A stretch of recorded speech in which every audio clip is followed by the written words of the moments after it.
जय श्री राम सभी भक्तों को। जय माता की। फिर एक नई वीडियो के साथ हाजिर हो गए हैं और आज की जो हमारी वीडियो है इसमें आप बताइए। एक भगत ने पूछा कि हम लोग जो है कुछ भी नहीं जानते, हम किसी दरबार से नहीं जुड़े, किसी भगत के सियाने ओझा के पास नहीं जाते हैं, तो हम अपने आप स्वयं अपने आप अपने घर की परेशानी के बारे में कैसे जाने, कैसे पहचाने कि हमारे घर में कौन सी समस्या है।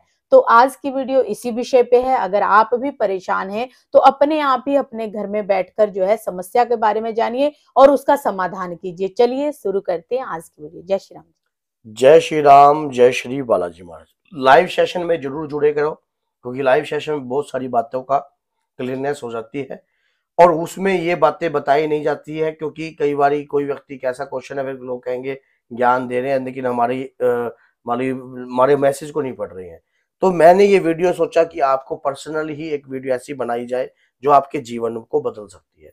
आप परेशान हो, काफी लंबे समय से परेशान चल रहे हो, समझ में नहीं आ रहा है कि वाकई में हमारे घर में है तो है क्या। ओजे सियाने को आपने दिखाया नहीं है, कहीं आप गए नहीं है, किसी से अपनी पूछा करवाई नहीं है, तो फिर आपको कैसे समझना चाहिए कि आपके घर में कोई ऐसी नकारात्मक ऊर्जा तो नहीं है, कहीं आपके पितृ जो है वो रोगग्रस्त तो नहीं है, कहीं आपके घर के अंदर कोई दोष तो नहीं है। तो आपको ये समझने के लिए ज्यादा बड़ा कार्य करने की आवश्यकता नहीं, कुछ ऐसा कार्य करने की आवश्यकता है जिससे कोई आत्मा आपके शरीर पे ना हो और आप अपने घर के मंदिर में बैठकर खुद ही उस चीज को समझ पाए।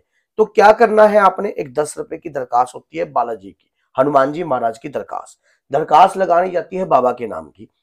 आप मंदिर में बैठिए, शांत माहौल में बैठिए, जब आपका मन करे एकांत माहौल में बैठिए।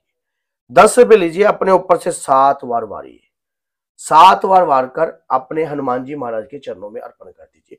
बाबा से प्रार्थना कीजिए कि हे बाबा, मेरे घर में क्या समस्या है, भूत प्रेत तंत्र अघोर चंडी काली विद्या, कोई ऐसी पितृ समस्या, कोई पितृ रोगग्रस्त है, मलिन है, उत पितृ है, क्या है बाबा। मैं अज्ञानी हूं, कलयुग के इस संसार में आपके श्री चरणों को मैं ध्यान में रखकर आपसे दरखास्त लगाता हूं। इतनी विनती करनी है, सिर्फ अपने बाबा से इतनी विनती करनी है और 10 मिनट ध्यान लगाना है और एक कपूर की टिकिया लेनी है।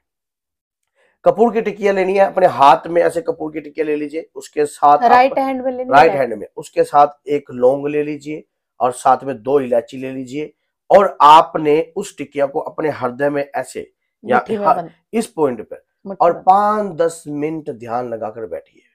कोई मंत्र का गुणगान नहीं करना, बाबा से प्रार्थना करनी है। बाबा, ओ बाबा, कृपा कीजिए प्रभु, ध्यान कीजिए। अब अपने घर के ऊपर चिंतन कीजिए, ठंडे दिमाग से सोचिए कि ऐसा क्या हो रहा है।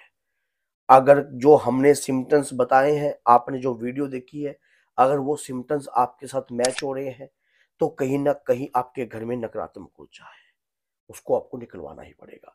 अगर कहीं ना कहीं, दरअसल हमने जो भी, आप वीडियो देखना, हमारी वीडियो से आपको बहुत ज्ञान मिलेगा। अगर आपके घर के अंदर कलेश हो रहा है, बिन बात पे 2400 घंटे कलेश रह रहा है, कोई ना कोई नेगेटिव एनर्जी जरूर घर में रहकर कार्य कर रही है। अगर कुछ ऐसा हो रहा है जो पैसा आता है, निकलने का रास्ता पता नहीं कहां से निकल जाता है, बरकत नहीं हो रही है, तो पैसे पे कहीं ना कहीं बंधन तो नहीं हुआ है। किसी ने कोई तंत्र विद्या आपके ग्रह ग्रह ग्रह पे तो नहीं कर रखी, आपके धन पे तो नहीं कर रखी, आपके धन को बंधन तो नहीं कर रखा। और कहीं ऐसा लगता है आपको कि आपके बच्चे पढ़ाई में तरक्की नहीं कर पा रहे, कोई काम उनके सक्सेस नहीं हो पा रहे हैं। ये सब आपने अपने आप ही बाबा को इस प्रकार से ध्यान लगाकर सोचना है। जो चीजें आपके सामने आने लग जाएगी उससे आप स्वयं जान जाओगे आपके घर के अंदर दिक्कत क्या है।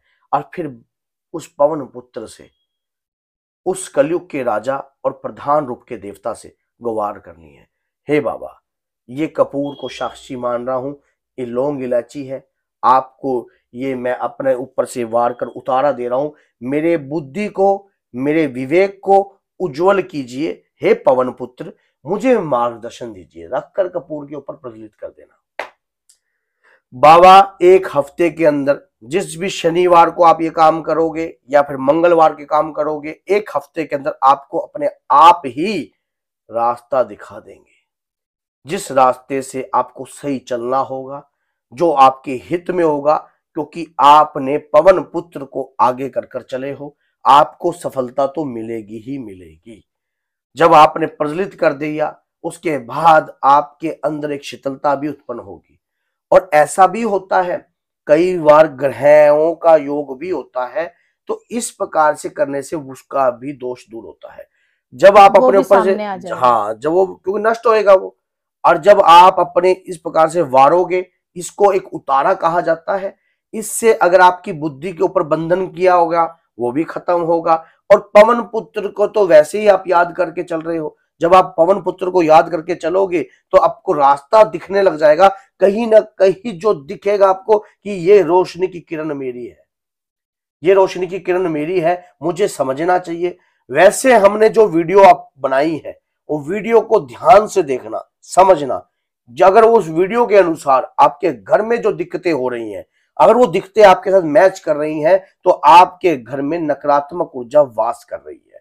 अब आपको लाइटली नहीं लेना है, फाइट करनी है, लड़ना है।